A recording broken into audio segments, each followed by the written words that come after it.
안녕하세요. 감동사연 채널 왈칵입니다. 꾸준히 한국과 각별한 인연이 있는 외국인 분들의 이야기를 생생하게 전달하는데 힘쓰도록 하겠습니다. 이제 오늘의 사연자분 모셔볼게요. 사연자분 안녕하세요. 안녕하세요. 러시아 모스크바에 살고 있는 갈리나라고 합니다. 갈리나님 반갑습니다. 맷돌의 갈리나. 오늘 어떤 이야기를 들려주시려고 왈칵에 방문해 주셨나요? 전 어린 나이에 남편을 잃고 혼자서 허망하게 지냈습니다. 그러다가 한국에 오게 되었고 한국인 남자 덕분에 제 허망함을 다룰 수 있게 되었죠. 하지만 지금도 싱숭생숭하기는 마찬가지랍니다. 오늘 저는 이와 관련된 일화에 대해 여러분들에게 전달드리고자 합니다. 갈리나님, 어린 나이에 남편을 잃으시다니 마음이 안 좋네요. 갈리나님이 남편을 잃고 한국에는 어떻게 오게 되었고 어떤 마음의 위로를 받고 가신 건지 궁금해지는군요. 갈리나님의 사연 지금부터 소개 부탁드립니다. 전 러시아 모스크바에서 평범한 가정에서 태어났습니다. 저는 외동이었으며 우리 집은 옆집과 정략 결혼처럼 맺어진 관계였어요. 우리 부모님과 옆집 아주머니, 아저씨는 어린 시절부터 넷이서 소꿉친구로 자라났대요. 그러면서 자연스럽게 각자의 짝끼리 눈이 맞고 결혼을 이어나간 거죠. 원래 우리 부모님은 직장 때문에 블라디보스토크에서 살았는데 소꿉친구 부부와 함께 정답게 살고 싶은 마음에 직장을 친구 부부가 있는 모스크바로 옮겨 이사 왔다고 해요. 이 친구 부부는 결국 제 시아버지, 시어머니가 되었지만요. 우리 부모님과 친구, 부모님의 우애가 얼마나 두터웠던지 외동딸인 저와 친구, 부모님의 외동아들인 제 남편과 어릴 적부터 애들 성인 되면 결혼 바로 시키자고 이야기한 것이죠. 자연스럽게 저는 옆집으로 자주 놀러가서 미래의 남편이 될 옆집 오빠 알릭과 친하게 지내곤 했답니다. 근데 알릭은 러시아 남자 특유의 성격을 가지고 있었어요. 저를 아껴주는 것 같으면서도 성격이 거칠고 한국에서 말하는 츤데레를 부렸죠. 그러니깐 겉으로는 틱틱대는데 뒤에서 속으로 잘해주었던 것이에요. 그렇게 우리는 점차 나이가 들어서 성인이 되었답니다. 성인이 된 후 우리는 3년간 연애를 하였고 마침내 결혼에 성공했어요. 물론 부모님끼리의 강제성이 띈 정략 결혼이긴 했지만 저와 오빠 알릭 사이에 있던 뜨거운 무엇인가는 분명 사랑이었어요. 우리 마을에서 남편과 저는 잘생기고 이쁘기로 유명한 선남선녀여서 누가 보다 마을 사람들로부터 결혼에 대한 박수 갈채를 받았죠. 그리고 우리는 부모님들이 제공해준 집으로 모스크바 시내로 독립하여 둘이서 살게 되었답니다. 하지만 남편은 신혼생활이 되기 무섭게 일을 하고 집으로 바로 오는 게 아니라 매일 보드카를 입에 달고 살았어요. 또한 엄청 추운 러시아 혹한의 겨울임에도 불구하고 친구들과 보드카를 마시고 우통을 벗고 돌아다녔습니다. 여러분들이 보시기에는 아마 이해가 안 되실 거예요. 하지만 이런 모습이 러시아 남자들의 평범한 모습이랍니다. 러시아 남자는 혹독한 추위를 견디기 위해 일을 마치면 도수가 높은 보드카로 몸에 열을 내어 견뎌내고는 합니다. 흡연은 러시아 남자의 반이 할 정도로 흡연자가 많고요. 또한 특유의 거칠고 대담한 마초 성향 때문에 비싼 차나 오토바이를 타면서 거리를 오가며 무모한 도전들을 하며 그들만의 취미를 즐기곤 하죠. 그렇다고 건강관리를 할까요? 아닙니다. 추위를 견뎌내기 위해 열량이 필요하므로 옛부터 러시아인은 지방이 껴있는 비만 인구가 태반입니다. 특히 남자들은 더 그러고요.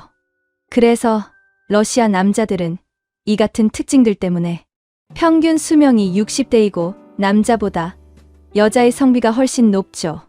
생명을 위협하는 온갖 요소들에 항상 노출되어 있기 때문인 것입니다. 그런 대다수의 러시아 남자들 중 제 남편도 그런 부류의 남자였어요. 저는 걱정스러워서 남편에게 자주 말했습니다. 제발 좀 정신 차리고 건강하게 조심히 함께 살자고요. 근데 남편은 여자가 남자 하는 일에 껴들지 말고 토달지 말라고 오히려 저를 비난하는 것이 아니겠어요? 그러다가 결혼한 지 2년 만에 제 남편은 오토바이 사고로 세상을 떠나게 되었습니다.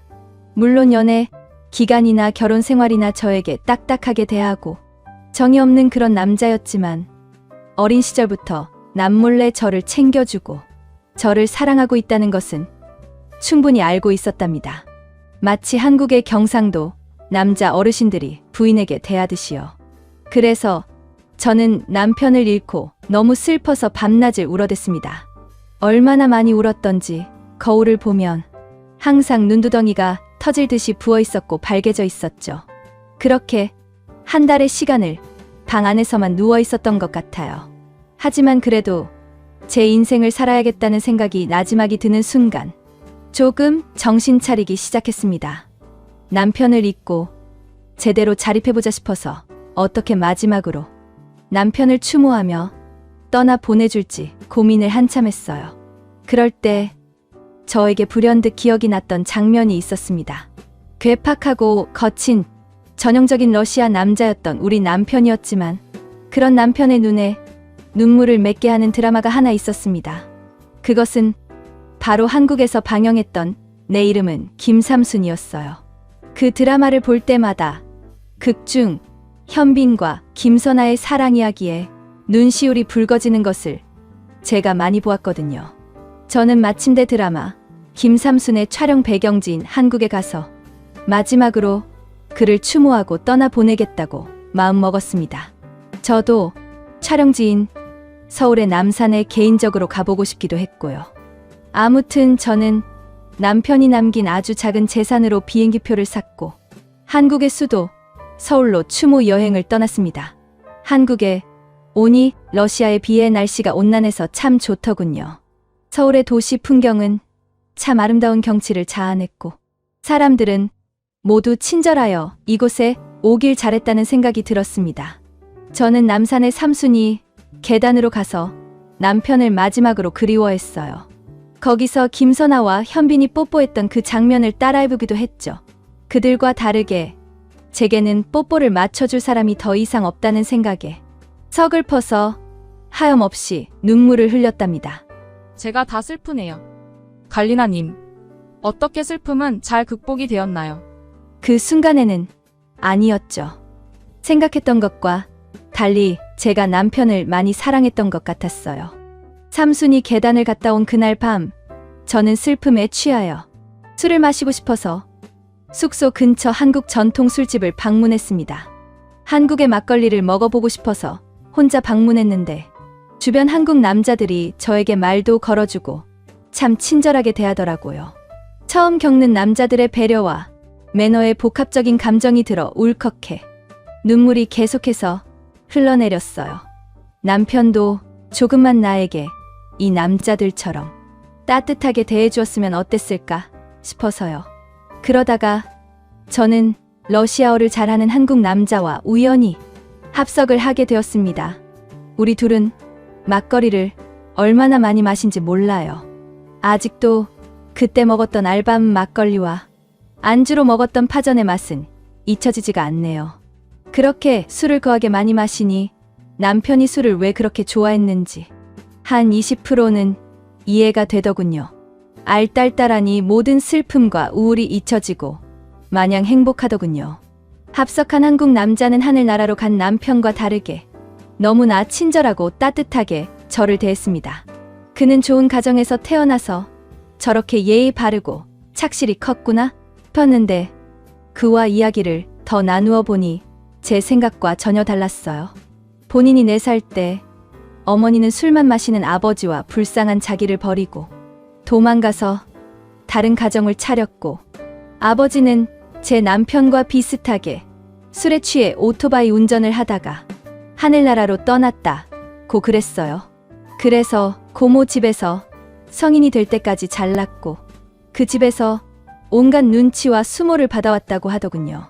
성인이 되어 독립했을 때 그의 마음에는 절망과 압밖에 남지 않았지만 어느 순간 한 번 사는 인생을 후회와 원망 속에서 살기는 싫다라고 깨닫고 여러 가지 한국 정부의 지원 혜택을 받으며 기술을 배우고 취직하여 몇 년 사이에 돈을 많이 벌었다고 해요. 그 돈으로 작은 사업을 시작했는데 운이 좋아 대박이 났다고 하더군요. 저는 그런 힘든 삶을 살고서도 저렇게 훌륭한 마인드를 지니며 전혀 내색하지 않는 그의 모습에 왠지 모를 제 안의 측은지심과 보호 본능을 자극하기 시작했고 곧 그 마음은 그를 향한 애정의 마음으로 바뀌었습니다.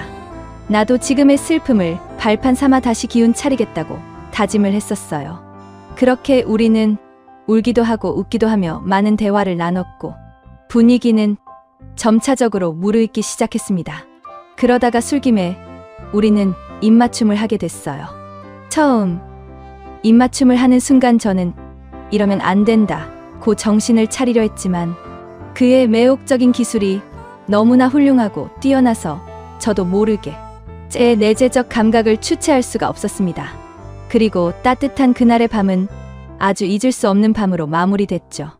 저는 그때 한국 여행을 끝으로 다시 러시아로 돌아오게 됐고 지금은 그 합석한 한국 남자와 영상통화를 계속하며 달달한 연애를 시작하게 되었습니다. 하지만 계속해서 죄책감이 드는 것은 어쩔 수가 없네요. 남편을 잃고 얼마 되지도 않았는데 다른 남자, 그것도 그를 잊기 위해서 방문했던 한국에서 한국 남자를 만나서 사귀다니요. 저 어떻게 해야 할까요? 계속 이렇게 달달하게 연애를 해도 될까요? 갈리나 님의 귀한 사연 잘 들었습니다. 아마도 하늘나라에 있는 남편은 분명 갈리나 님의 새로운 삶을 응원할 것이라 믿습니다. 한국에서 만났던 남자가 새로운 인연이라고 생각이 드신다면 천천히 다시 진지한 만남을 기대해봐도 좋겠네요. 지금까지 의감동 사연 채널 왈칵이었습니다. 감사합니다.